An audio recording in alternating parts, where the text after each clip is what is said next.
ngayon? Roughly 17 trillion. 17 trillion, what is the debt to GDP ratio? 61% because the economy is roughly 28 trillion. But that's one benchmark. There's another benchmark, yung general government debt. Doon naman, mga 57% lang tayo. At katulad nung nabanggit ko kanina sa presentation ko, meron naman tayong upgrade sa ating mga rating agencies dahil nakikita nila na the economy is still growing faster than the rate of our debt. Kasi Ang mahalaga, we reduce the deficit over time. yung aking mga kaibigan na mga pessimists, sabi nila, alam mo, yung comfortable na ratio is 60%. Ngayon, Tama po yun. Nung araw, na-breach mo na yung parang lumampas na tayo. depende yan kung ano ang debt mo. Katulad nung nabanggit ko kanina, 70% of our debt is domestic. Hindi, 69% na sinabi mo kanina. 69, 70%. Roughly. Okay, 70%. Yeah. Kasi tinatandaan ko lahat ng sinasabi mo. Tama po yan. Tama po yan. Ganito So, 69% ang Okay. domestic. Ang sabi mo kanina, pumaya pa tayo because, ang domestic natin ay 69%. Correct. At lahat naman lang yan ay napupunta na dagdag na kita ng ating mga kababayan. Utang natin sa ating sarili. Tama po yan. Yes, sir. Ang problema, kamukha nung napapatunayan sa aming mga pagbubunggal itong mga flood control, mukhang yung mga ibang nauutang natin na ito nga ay naitatawid natin sa mga projects, lalo na yung flood control. Kahapon lang na naka-establish na kami ng dalawa na ghost projects. Ang totoo niyan, binubungkal namin, there are about 60 potential flood control projects na ghost. So, kasama dito ay itong 69% hindi bumabalik sa kita kasi puro ghost ang nangyayari. Ito yung nakakatakot, Secretary. I agree with you. At katulad nung nabanggit ko kanina, we have to grow faster than the debt. So halimbawa, kung yung flood control yan, nagastos ang tama yan, mahigit 200,000 trabaho na ibigay sa ating mga kababayan. At siguro yung ekonomiya natin, hindi lang lumago ng 5.7% o 5.9% in the last 3 years on the average, kung hindi masigit pa. So, nakakalungkot talaga itong problema sa flood control. At siguro, meron din akong gustong kung mamarapatin po ninyo, maybe I can show you one slide dahil baka makatulong sa ating committee. Maybe you can show the DPWH slide. Meron akong slide na nakita at tayo naman matagal na rin tayo sa Kongreso at sa Senado at siguro ito makakapagbigay ng konting kaalaman kung bakit siguro lumaki yung flood control projects.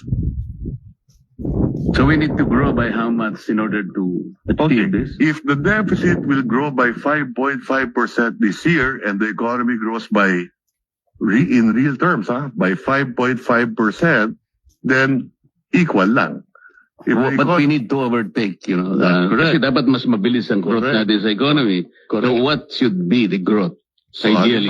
Correct. So today, we expect the economy nominally to grow roughly about 7.5% to 8%, nominally including inflation, and the debt will increase by about 5.5%. Another way of looking at it, halimbawa, if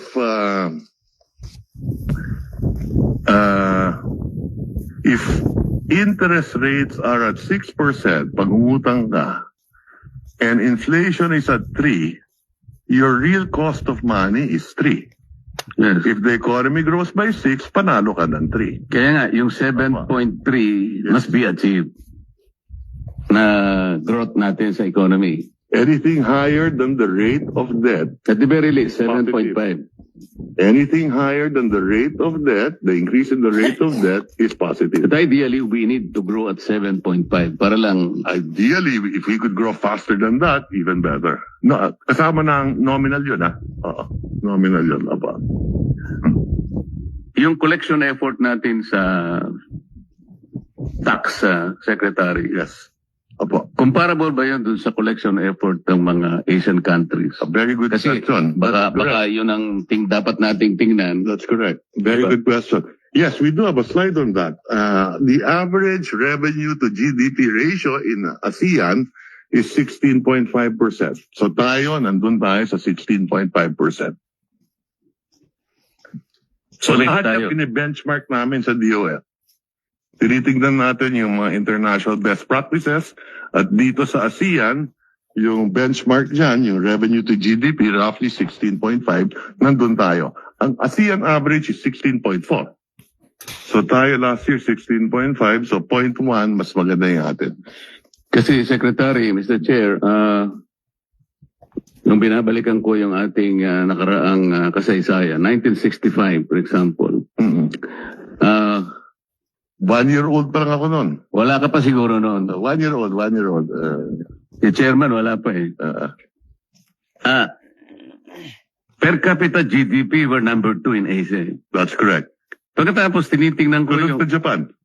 Ha? Tunod sa Japan. Tunod tayo sa Japan. Tama. Pagkatapos talagang may iyak ka, malulungkot ka, bakit paunti-unti tayong bumababa? Hanggang sa ma-overtake na tayo ng Brunei, na-overtake na tayo ng Singapore.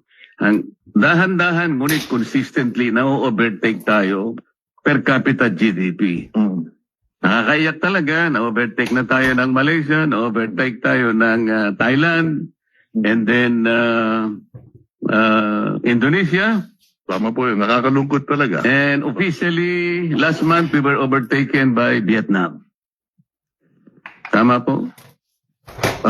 Size of the economy, I think mas malaki pa rin ang Pilipinas ng konti. Yes, but But trajectorily, I am talking about per capita GDP. Yeah, that's possibly. Officially, Yeah, that's correct, yeah. na-overtake na po tayo.